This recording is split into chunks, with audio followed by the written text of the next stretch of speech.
Hey there, craft beer and crypto viewers. We're back again with another episode for you. Folks, we've got our buddy Teresa back with us again today, and we're anxious to get in here and discuss a few more things that have been going on in the world of crypto. We're sitting here at the palatial JKJ Digital Asset Studios, living it up, having a great day today. We have got a ton of information that we want to provide for you. There's so many things going on out there in the world. There is upheaval in the markets. There's different issues going on, and we're going to address several of the top things that are happening out there today. Javier, good to have you back here, buddy. Good to see you. Teresa, thank you for being with us again. Happy to be here. All right. So let's just go ahead and dive right in. You know what? We're not going to do all the silliness and everything that I usually enjoy. That's my favorite part. It's the only thing I can do. So, you know. But they kicked me to the curb this time. They said, shut up, just introduce it, and let's go. So, okay. All right. So, Teresa, have you got any questions for us today of stuff going on in the crypto market, or? While we were talking, in my mind, I was like, okay, how does the stock market affect the crypto? Oh, yeah. You know, we have quite a few, we talk about this all the time, Yes. how heavy markets right here in the U.S., I would say. And because it's so correlated, you'll see the cryptocurrency market drop as well. And it's because it's the same group of investors. Right now, it is the same group of investors. So as inflation goes up, you'll see people taking money out of both, out of the stock market and out of cryptocurrency, and going to a safe haven. And granted, cryptocurrency right now is very volatile, right? It's a lot more volatile. So if the stock market goes down 3%, you can see cryptocurrencies go down by 10 or 15%, depending on what's going on, right? Not to mention kids on their phones, right? I said that you could do this on your cell phone, right? Sit there and sell right away, right on your phone on a Saturday, on a Sunday, when you don't see that. Cryptocurrency does not have, at this point, the same, nowhere close to having the same safety guardrails that like the stock market or the banking industry have, right? So it can be so reactionary. I mean, Right. people, it's more of an emotional, instantaneous reaction if you're It's not. a roller coaster, right? Yeah. So in the stock market, you can end up with a crash, and all of a sudden you get to, what was it, 5%? I forget what kind of drop, and they shut down the market for it's got a cool down for I don't know how many hours, and then they open. If it keeps on going down, then they shut it down again. Cryptocurrency, you're just going to sit there and watch it roll. So again, we say that it is what it is. So.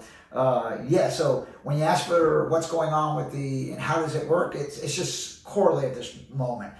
As soon as we get more people and we get mass utilization in the cryptocurrency markets, right? People that are not in the stock market, that don't care for the stock market, I got $25, I have $100. What am I going to do with that? You know, inside of buying Microsoft or whatever, where I can buy a token in cryptocurrency, and maybe that'll go up 100x or something on me, or 10x, 5x. I can't get that with that little bit of money in the stock market. So once that number of people grow globally, then we'll separate ourselves. We'll detach from the equity markets, and it'll be a very, very happy day. Yes. Yeah.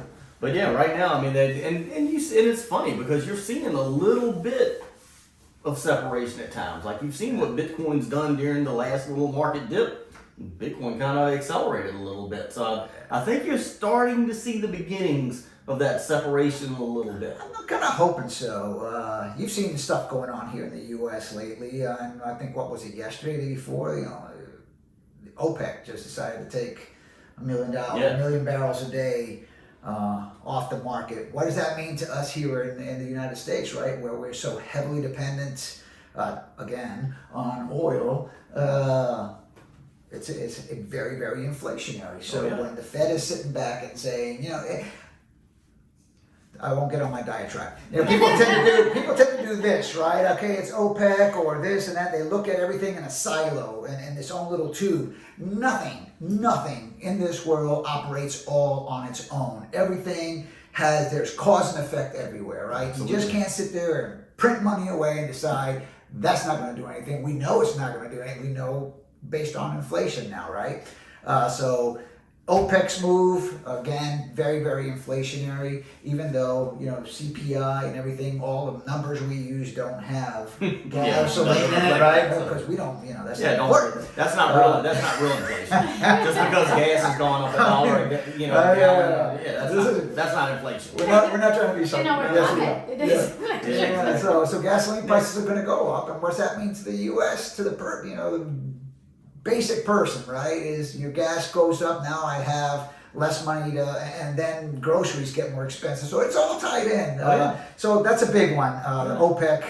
We'll see how that hammers us. Now that almost ties in a little bit too to what one of what I think is a gigantic story that has gotten very little play, and that's China pushing to try to get some of these other countries with BRICS and trying to get them to depeg from the U.S. dollar and create their own currency that they say they've got enough gold to back it. Yeah. So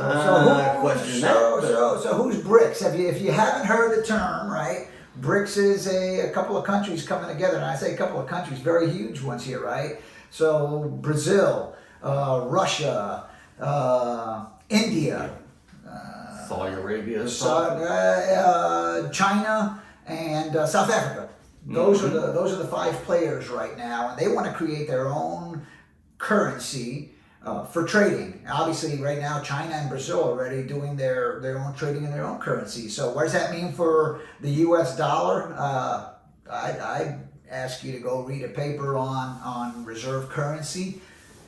It's not going to happen overnight, but it is. It's a threat. It's a threat that's out there.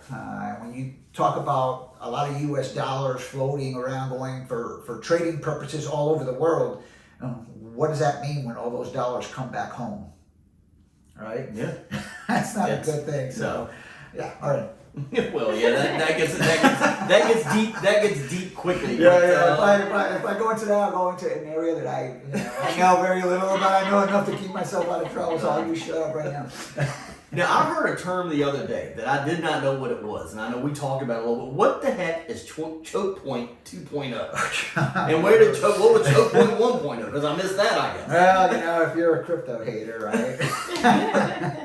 Choke point 1.0, I believe, was very, very early on. That was the Obama administration. That anything that was dealing inside of cryptos, and granted, back then, very, very. I won't say very, very illicit. The Fed likes to use the word illicit, and then we see what happened to the U.S. banking industry.